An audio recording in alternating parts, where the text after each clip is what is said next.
this is embarrassing, but I made a 30-minute video on this camera the other day, a full review, a comprehensive review. But I've recently come to realize that every single clip on that video taken on this camera, I mean every single one, was taken on the wrong setting. I ran a few tests and I've found significant quality difference between standard and high bitrate, so much so that I thought that I might as well just make a follow-up video admitting to my mistakes and giving the Insta360 Luna Ultra a fair chance. I'm going to try out the wide-angle lens for this camera, see what this does. Okay, right, before we continue, there's actually two settings that I got wrong across two videos. One of them is small and annoying, but the other one actually heavily affects the way your videos look when you're shooting with this camera. So let's get into it. Let's get the minor thing out of the way, the minor and annoying thing out of the way first. So when you are detaching the screen, you will get a prompt asking you whether you want to switch the audio from the camera to the screen monitor controller that you've detached. So you want to make sure you hit switch, or the camera will continue recording the audio from the camera itself and not the mic right here. So I made that mistake in the last video, and to be honest, it made the audio sound terrible. I knew that the remote doesn't sound that bad, so yeah, just remember to do that. Anyway, let's move on to the bitrate thing. The setting I'm talking about is video bitrate. All you have to do right now, I'm suggesting you take your Insta360 Luna Ultra out right now. Click on the settings thing, the gear thing, scroll down and change your bitrate from standard to high. It will actually improve all your videos. I do not understand Insta360, why is shooting on standard an option? So I'm only going to do this one since it is sketchy as hell. You should see how my camera is set up right now. But here is the difference between high and standard bitrate. This is high bitrate and this is the standard bitrate. As you can see, the shadows on the standard bitrate is a lot mushier than the high bitrate one. Now, I'm not going to go through standard color, I'm not going to go through the Leica filters on both high and standard bitrate, but I am going to just now switch to high bitrate to show you what this camera is truly capable of. You are now seeing the standard color mode on high bitrate, and immediately, quite immediately actually, this is surprising. I can see that the image is a lot more robust. It is looking better than the standard bitrate. Even on the small screen, I can see it is less mushy. And I'm quite sure if we bring this footage to the computer later on a bigger screen, I will see that image is completely different if you do not turn it to high bitrate. Anyways, from here on out, I'm going to do the horrible thing of applying the Leica filters directly on the standard image, which is something I still do not recommend you doing, actually. This is Leica natural on the standard color mode. And yeah, again, you know, overprocessing is still overprocessing. Yes, on the Leica filters, you can actually adjust the sharpness, but the sharpness is already set to low, and I still think it's too sharp. So moving on, we're going to go to Leica Vivid. We are on Leica Vivid. Again, punchier colors, more saturation, and like I said in the previous video, I'm very partial to Leica Vivid because it's the profile I use to preview my images on my Leica M11. So yeah, I'm actually hoping that it does well. Now we are on Leica Chrome currently, and immediately, surprisingly, actually, I'm genuinely surprised about this, but I can see a difference on the screen. It's not as mushy as the footage I got the other day using the standard profile with the Leica Chrome filter added to it. So yeah, this is awesome. This is now Leica Natural applied to iLog, and yes, I am loving the footage right now. I am underexposing it a little bit on purpose in order to get the shadows, the drama of the place actually, because yeah, it's a bit dark in here, but it looks awesome. Let's not kid ourselves. I didn't underexpose the footage on purpose. The sun just decided to disappear today. It was beautiful, and Unfortunately, it was lunchtime earlier and there were a lot of people.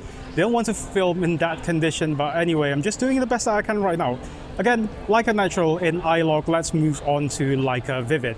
Now, currently we are filming on Leica Vivid. It's softer, it works a lot better than the standard profile with you filming on the standard profile with the Leica filters adapted. Again, I'm doing this again with on high bitrate, so I will actually put footage side by side to see how the standard bitrate is doing against a high bitrate today. It's going to be two different locations, but it'll do. Finally, we are going to move on to Leica Chrome on iLog. Donut of curiosity. Really curious about what's inside there, but all I know is that this is where you grab your order, and let me show you the kind of donuts that they serve. It's absolutely incredible. Moving on to my favorite color mode, the iLog without any filters. I do have color recovery on to see what I am doing, and yeah, already I'm seeing better quality, better image quality, and all I had to do was to turn the bitrate up to high. So yeah, let's film a bit right here.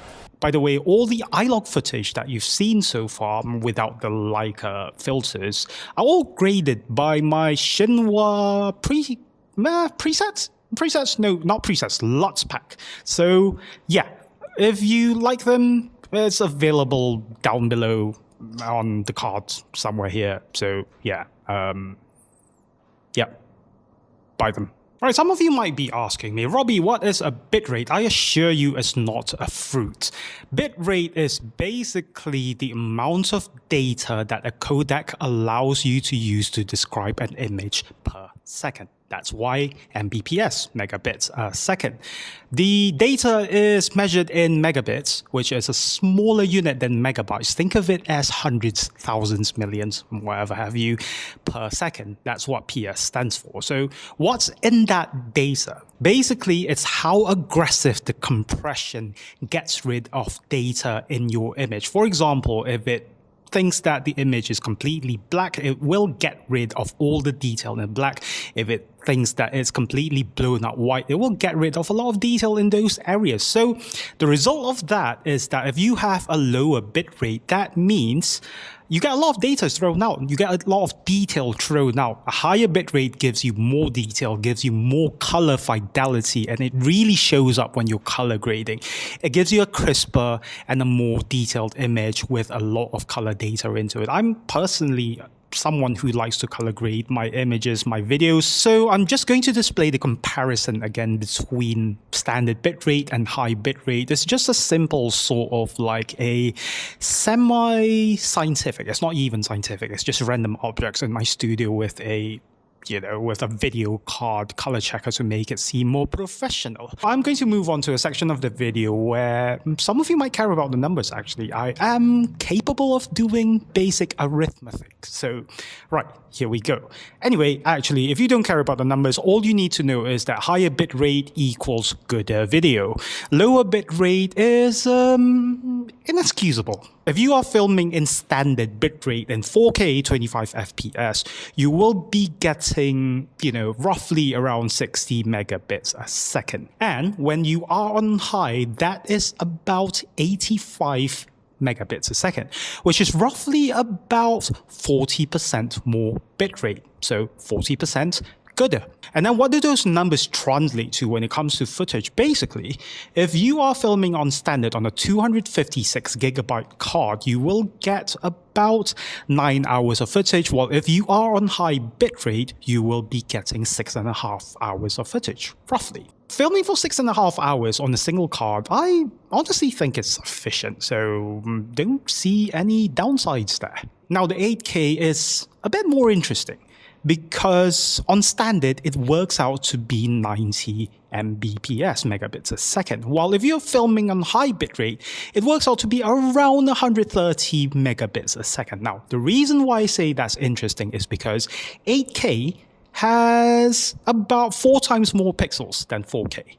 And when you look at the numbers, and with me pushing my arithmetic to its absolute limit, you are looking at around 50% less data per pixel if you're filming in 8K. So yeah, that is interesting. How does that translate to color grading? How does it translate to the quality of your footage?